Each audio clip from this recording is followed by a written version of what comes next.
Story 26. The Prince and the Lion.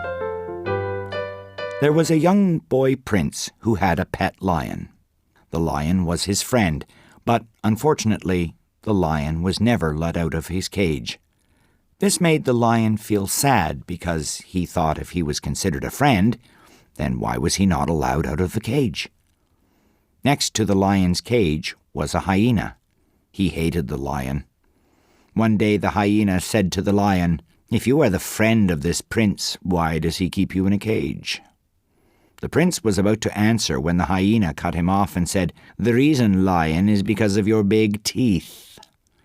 The prince laughed at this and said, "No, it's not because of his teeth."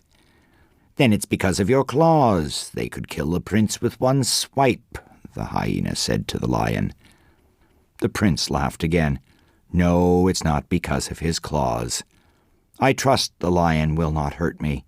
The reason he's in the cage is because I'm afraid that if I were to let him out, he'd see how wonderful it is to be free, and he would leave me. I couldn't stand that." The hyena said, "Oh, but you're wrong, young prince. We love our cages. We'd never leave. Open my cage and I'll show you." The innocent young prince opened the cage, and the hyena immediately jumped on the prince to eat him. Suddenly, the lion jumped out of his cage and grabbed the hyena in his powerful claws. The hyena escaped and ran off, never to be seen again.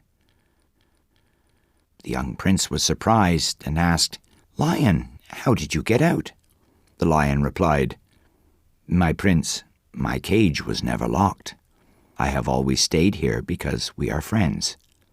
From that day on, the cage door was taken off. The prince learned a valuable lesson that day.